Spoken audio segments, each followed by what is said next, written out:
So hello and welcome. I hope कि आप सभी अच्छे होंगे और प्रसन्न होंगे। आज हम पढ़ रहे होंगे चैप्टर नंबर 3 जो कि है वैल्यूज़ एंड डेटा टाइप्स। काफ़ी इंटरेस्टिंग चैप्टर है। ये आपके जावा के लगभग सारे बेसिक्स को कवर करेगा। जो भी प्रोग्रामिंग के स्ट्रक्चर हो गए, एलिमेंट्स हो गए, उनके बारे में हम बात कर रहे होंगे। सो स्टार्ट करते हैं। सबसे पहले कैरेक्टर सेट। एक कैरेक्टर सेट होता है लिस्ट ऑफ कैरेक्टर्स जो कि एक लैंग्वेज में हम यूज कर रहे होंगे, जैसे कि अल्फ़ाबेट्स, न्यूमरल्स, स्पेशल कैरेक्टर्स। इन सभी को कंबाइन करके हम प्रोग्राम लिख रहे होंगे। सो ये सभी कैरेक्टर सेट के अंदर आ गए। जैसे कि हिंदी लैंग्वेज में का, खा, गा, घा और जो मात्राएं होती हैं उन सबको अगर कंबाइन कर दें तो वो उसका कैरेक्टर सेट हो गया। सो हम लोग दो प्रकार के कैरेक्टर सेट पढ़ रहे होंगे। पहला है आस्की, दूसरा है यूनिकोड कैरेक्टर सेट। सो आस्की का फुल फॉर्म है American standard code for information interchange. और आस्की कोड में टोटल 128 डिफरेंट कैरेक्टर्स हैं, जिसमें upper case, ABCD, lower case, digit और स्पेशल कैरेक्टर्स हैं जिनका आप यूज कर सकते हैं। दूसरा है यूनिकोड कैरेक्टर सेट। इसमें दूसरे लैंग्वेजेस जैसे कि जैपनीज, जर्मन, इन सब के कैरेक्टर्स भी इंक्लूड किए गए हैं। जावा यूनिकोड कैरेक्टर सेट को यूज करता है क्योंकि इसमें काफ़ी ज़्यादा वैरायटी होती है और काफ़ी सारी चीज़ें होती हैं जिसे हम यूज कर सकते हैं। लगभग सारी लैंग्वेजेस के टेक्स्ट हम यहाँ पर यूज कर सकते हैं। कुछ एग्जांपल्स देख लीजिए, जैसे कि अगर आप /u092b लिखेंगे तो फा प्रिंट हो जाएगा, और /u20b9 अगर आप system.out.println के अंदर ये लिखेंगे तो इंडियन का जो रूपी का साइन है वो प्रिंट हो जाएगा। ये तो बात हो गई कैरेक्टर सेट की। अब बढ़ते हैं आगे, जो कि है टोकन्स। सो जो प्रोग्राम की सबसे स्मॉलेस्ट यूनिट हो गई उसे हम टोकन्स कहते हैं। जैसे कि हमने पिछले प्रोग्राम में लिखा था क्लास, हेलो, तो क्लास और हेलो दोनों टोकन्स हैं, दोनों डिफरेंट टाइप के टोकन्स हैं, बट दोनों टोकन्स की कैटेगरी में आते हैं।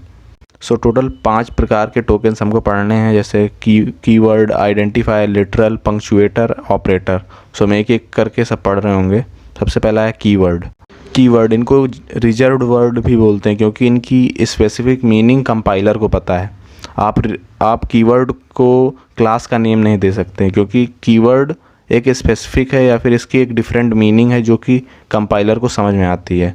सो आप कीवर्ड का जो नाम है वो आप क्लास का नेम नहीं दे सकते। आप क्लास हेलो रख सकते हैं लेकिन क्लास फाइनल नहीं रख, क्योंकि फाइनल एक रिजर्व्ड वर्ड है, एक कीवर्ड है। कई सारे कीवर्ड्स हैं, कुछ एग्जांपल्स आप पढ़ लीजिएगा, जैसे कि abstract, boolean, break, byte, case, class. So बढ़ते हैं अगले टॉपिक पर, जो कि है आइडेंटिफायर। सो आइडेंटिफायर हम नेम देते हैं। Identifier are fundamental building blocks of program और we use to name different components of program. जैसे क्लास का नेम देना है तो वो आइडेंटिफायर हो गया, फंक्शन का नेम देना है वो भी एक आइडेंटिफायर हो गया। जैसे पिछले प्रोग्राम में हमने क्लास हेलो बनाया था तो हेलो आइडेंटिफायर हो गया। सो जावा कीवर्ड जो होते हैं उनका यूज हम नहीं कर सकते, मतलब जो कीवर्ड है वो हम क्लास का नेम नहीं दे सकते या फिर कीवर्ड एज अ आइडेंटिफायर नहीं यूज हो सकते। कीवर्ड के कुछ बेसिक रूल्स हैं, उन्हें पढ़ लेते हैं। सबसे पहले कि हम इसमें अंडरस्कोर और डॉलर के अलावा और कोई स्पेशल वर्ड नहीं यूज कर सकते, और लेटर और डिजिट का कॉम्बिनेशन यूज कर सकते हैं। ये डिजिट से स्टार्ट नहीं हो सकता और ये किसी भी लेंथ का जा सकता है। आप कितना भी लंबा नाम लिख सकते हैं क्लास का, और किसी भी केस में लिख सकते हैं या फिर अपर केस, लोअर केस, जो आपको सही लगे। और ये जावा कीवर्ड नहीं हो सकता। आप एक कीवर्ड का यूज नहीं कर सकते नेम देने के लिए। क्लास हो गया, ऑब्जेक्ट हो गया, मेथड हो गया, इसका नेम देने के लिए आप कीवर्ड का यूज नहीं कर सकते। और एक ये भी है कि आप स्पेस नहीं दे सकते। जैसे हेलो लिखना है तो H के बाद स्पेस देकर E नहीं लिख सकते। आपको स्पेस नहीं देना है किसी भी आइडेंटिफायर को लिखते समय।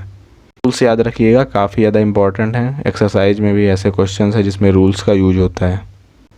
अब बढ़ते हैं नेक्स्ट टॉपिक पर, जो कि है literals. So literals are a sequence of character that represent values in a program and are stored in variables.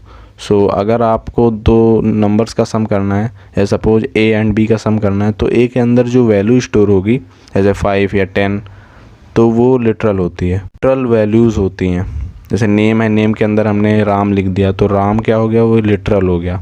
So literal 4 type के होते हैं basically, numeric, non numeric, boolean and null.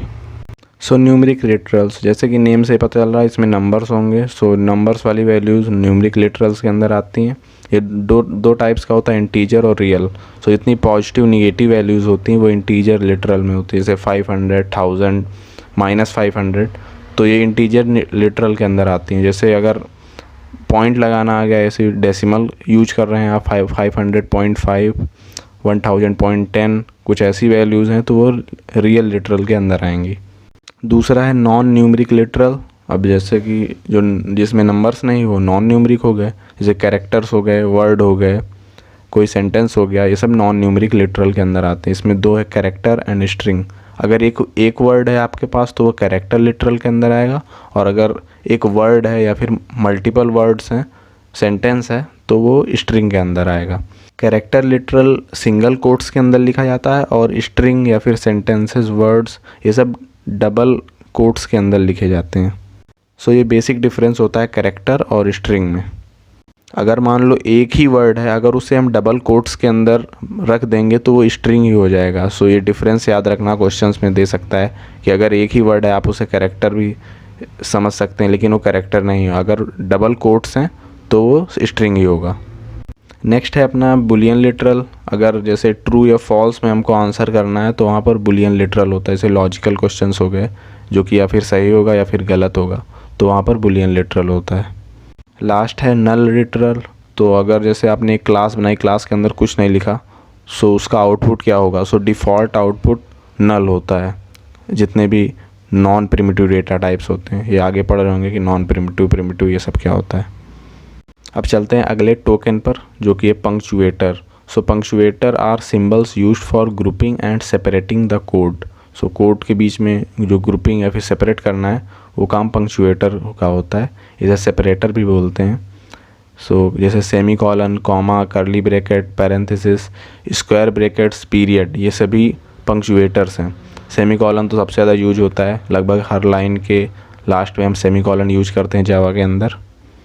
Comma का mostly use यहाँ होता है, जैसे हमने दो नंबर्स ले लिए हैं ए एंड बी, तो इंट ए कॉमा उसके बाद हम इंट बी लिख देते हैं। सो यहाँ पर यूज होता है comma. Curly bracket mostly opening closing के लिए यूज होते हैं। जैसे क्लास हमने लिखा तो उसके बाद हम कर्ली ब्रैकेट्स निकाल कर क्लास को ओपन करते हैं, उसके अंदर सारा काम करते हैं, उसके बाद क्लोजिंग कर्ली ब्रैकेट लगाते हैं क्लास को एंड करने के लिए। एरेज में भी यूज होता है। एरे क्या होती है हम आखिरी के चैप्टर्स में पढ़ रहे होंगे, जो कि एरे एक चैप्टर है पूरा। सो एरे को इनिशियलाइज करने के लिए भी कर्ली ब्रैकेट का यूज होता है। पैरेंथेसिस जो कि राउंड ब्रैकेट्स होते हैं। सो मेथड को डिफ़ाइन करने के लिए हम यूज करते हैं। जैसे वाइड डिस्प्ले हमने लिखा था तो उसके बाद हमने पैरेंथेसिस हमने लगाए थे जो कि है कर्व ब्रैकेट। नेक्स्ट है square bracket. Square bracket array में यूज होते हैं एरे को डिक्लेयर करने के लिए, और एरे हम लास्ट के चैप्टर में पढ़ेंगे। लास्ट है पीरियड। पीरियड हमें वेरिएबल और मेथड को एक्सेस करने के लिए यूज होता है। ये भी हम जब प्रोग्राम बना रहे होंगे तो देख लेंगे। लास्ट टोकन है हमारा operators. Operators are symbol which are use to perform arithmetic और लॉजिकल ऑपरेशन। सो जैसे प्लस करना है, मल्टीप्लाई करना है, इन सब का यूज करने के लिए हमारे पास ऑपरेटर हैं। यहाँ पर आप देख सकते हैं ऑपरेटर्स की पूरी लिस्ट है। Unary, assignment, arithmetic, relational, increment, decrement, logical, bitwise, ये सारे आप देख लीजिएगा। अब बढ़ते हैं अपने नेक्स्ट टॉपिक पर जो कि है escape sequences. So an escape sequence is a set of character that has a special meaning to the Java compiler. और ये बैकस्लैश से स्टार्ट होता है, तो अगर आपने बैकस्लैश n यूज किया है तो वहाँ पर ये लाइन ब्रेक कर देता है। अगर आपने लिखा आई लव जावा तो आई लव के बाद अगर आप /n यूज करेंगे तो वहाँ से जावा नेक्स्ट लाइन पर प्रिंट होगा। सो ये लाइन ब्रेक करने के काम में आता है। इसी तरह कई सारे हैं, जैसे अगर आपने बैकस्लैश के बाद डबल कोट्स यूज किया तो वहाँ पर जो वर्ड लिखेंगे उसके बाद वो डबल कोट्स में आ जाएगा।